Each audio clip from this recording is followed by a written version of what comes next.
What is your fake it till you make it story? I George Costanza my way into a job in high school. I was looking for a new job and went to apply at a local movie theater. The general manager asked to interview me on the spot, which I wasn't at all prepared for, but went with it anyway. This was like a Wednesday or Thursday night. The interview went well, and she told me she was going to be out of town this weekend, but she would let me know on Monday. I didn't want to wait, so the next day at school I got my work permit filled out and took it back. I dropped it off to another manager and told them she told me to bring this crap in. They asked if I could start the next day. I ended up working there for over 3 years. Not me, but my cousin applied for a brand new restaurant job and didn't get it. Her friend got the job and she was pissed she didn't get hired. So her friend told her where/when orientation was, and she decided to fake getting hired till she made it. She went to orientation, all the training, introduced herself to all the staff, management, and made her presence known. After a couple of weeks working, everyone got their paychecks, except her. She went up to management and was like, WTH, everyone got paid but me.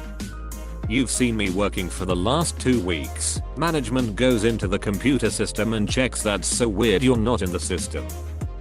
I'm so sorry. Must be a clerical error. We will get you in the system and paid right away. And that's how my cousin fake got hired till she made it. I wanna be like her when I grow up. My first job as a programmer, I didn't know how to write a single line of code, was about 12 years ago. I wanted to learn programming, and I chose a hot new programming language, Ruby. I did a tutorial for Ruby on Rails, remember the one where you create an e-commerce store with a few lines, EHH, but I had some problems running it on Windows, so after I figured it out I documented it on some forum. A guy messaged me that writing a guide shows initiative and they are looking for a Ruby guy. I never say no to anything. We Skyped, the guy liked me, and I got the job the next day, remote. The salary shocked my 19-year-old self. The company was a mess at first. It was a new project. I was pretending to work for the first 3 weeks, while in reality I was learning for 12+ hours a day using books and tutorials. Somehow I ducking winged it and stayed with them for 3 years. I actually became proficient with Ruby, Python, and JS along the way. I'm an artist who works in the film industry. Some years ago my wife got pregnant purposefully, and I had to try to find a way to make more reliable income while she was on mat leave and for the foreseeable future, as we knew we weren't only having one. I also wanted to stay in film. I got work as a grip. Grunt work lugging things around set and building/setting up large bits of lighting gear. No clue what I was doing. I started off on big shows like The Flash and Arrow. A friend got me work on a small set, and only 13 days into working as a grip, which I didn't tell them, they made me the key grip. Key is film talk for manager. I was in charge of a whole department, which is one half of the lighting team. Faked it until I made it. Fast forward over 5 years. I have over 30 credits to my name as a key grip. I own an entire 5-ton truck's worth of gear that I rent out, which makes as much money per show as my wage did. My wife is back at work after having 2 kids and am a stay-at-home dad with consistent passive income and the time to continue to write and audition whenever I need. I'd always been interested in programming. As a kid I tried to teach myself C and Java with mild success. Fast forward to the time I'm 24. I'm working as a piercing apprentice at a tattoo shop making $20 a day a few days per week. I meet a girl, fall for said girl ends up pregnant. A few hours after the pregnancy test I'm applying for jobs on Craigslist and I find a PHP job a few minutes up the road. I've worked with PHP for maybe a few hours in my entire lifetime, but it was a tiny company and the interview wasn't technical. I lied through my teeth the entire time and get hired. After being hired I tried to start learning PHP on the job. The owner of the company created his own PHP framework which was god awful, so I couldn't figure it out for the life of me. I got fired 2 weeks later. In those 2 weeks on the job I made an honest effort to learn more about web design and development, so I offered my design services to a local web design company for free so that I could learn. Walking home after being fired I called up the web design company and they ended up hiring me. I would learn on the job for a year or so, and then take my skills to get more money somewhere else. 10 years later, in the lead software engineer on a big project making just over 6 figures. If a pregnancy test hadn't scared me to death that day, I would still be working dead-end jobs to scrape up enough money for weed and booze. My entire professional career, I played with computers growing up insofar as I knew how to turn one on, download a game, and play them very well. I knew next to nothing about building them or troubleshooting them, usually depending on my friends to help. When my second-hand PC threw a sheet fit, cut to me, fresh out of college with a waste of paper degree looking for a job, I get hired by an IT contractor, cause I knew a gal that knew a guy, with the understanding I needed to know the basics. I didn't know sheet. I made it up as I went along, googling the living sheet out everything. That was 10 years ago. I'm now a systems administrator. I started at a big ol' multinational in retail as a college dropout. I started at the lowest rung of customer service in a store. Now retail has lots and lots of staff turnover, and a multinational has a sheet of rules, or you'd expect them to have. Also, I'm not the dumbest around, never mind the college dropout, that's another story, and well, to be fair, not everyone in retail is super smart. So there was a consistent lack of management, or they didn't care and all the rules and regulations had gaps in them. So people start asking questions. How do I solve this? What should I do next? Etc.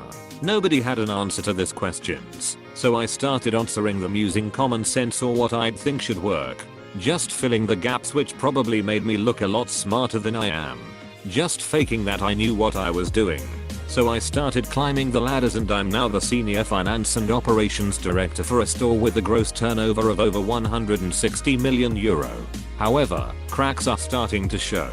The company got a lot more serious, and I'm surrounded by smart people with high degrees, where I can't bluff my way through problems and meetings as easily. So, I'm thinking of taking a step back and relaxing a bit more on lower position. I was a lot happier then, and had way less stress and way less hours. TLDR, faking works until it doesn't. During college, I worked part-time as a deli clerk in a grocery store. I had zero experience with deli items, didn't know head cheese from salami, or provolone from Munster. So, I'd explain to customers that I was new, and ask them to point to items in the case that they wanted, and what the sign indicated for the price per pound. They always seemed happy to help out, especially when I gave them free samples from the slicing machine.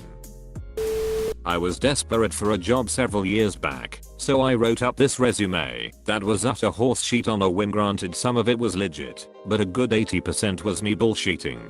Amazingly enough, I got a call for an interview, and by some miracle they ended up hiring me, and I worked for the place for 7 years before something I was actually qualified for opened up at another workplace.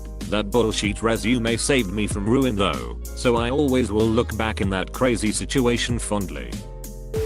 My co-worker has a degree in mechanical engineering in another country, but was lucky to get a job in the US helping to fix the Y2K bug. He was told to search for year codes in software and edit it a certain way. He was so out of his league that when he made a mistake that he couldn't just backspace to fix, he would accidentally turn off the computer to restart it. Just because he didn't know how to undo edits. He's now a lead Java developer. Last weekend I was at a wedding dance and they played the jit up. No one knew the dance, including myself, but liquid encouragement kicked in, and I lead the entire wedding dance, 50 plus people in a dance that I completely made up on the spot. Everyone was so impressed after that I knew all of the moves, that I didn't tell anyone any different. Edit, thanks for the silver. My first. Cheers. Social anxiety. I was always the quiet guy up until a few years ago. I decided I was tired of not having friends and I started faking confidence and talking to everyone. In the beginning I was dying inside and felt like I was walking on glass. Now I don't know when to shut up and can talk to just about anyone. Not even going to lie, I used to trace other people's art so often as a young artist, like 8 to 10, but now I have that guidance of technique with me when I create my own pieces. Honestly, I felt like this for most of my jobs in the industry. I work on Cisco voice systems and it always seemed like I was getting jobs that were just a bit higher technical level than I was at. So I was constantly working hard to learn what I didn't know to get to the level that I was supposed to be at, or they would have one of the Cisco voice platforms that I wasn't familiar with but expected me to troubleshoot and work on, such as my current job, which has UX call center stuff, and it never worked on anything but UCCX, which is a very slimmed down version of UX and is very different. So now I'm working hard to learn UX, but I'm always feeling like at any time they'll realize they can get someone better and replace me. Almost a decade ago, I was banging drugs and ended up in an induced coma to save my heart. After coming out of a coma, I was still addicted to the drugs and needles, but deadly afraid of doing it again, for fear of finally dying. I asked doctors, family, anyone who visited me, how I could overcome the addiction, because I didn't want to go back to that lifestyle. One buddy just said, fake it until you make it.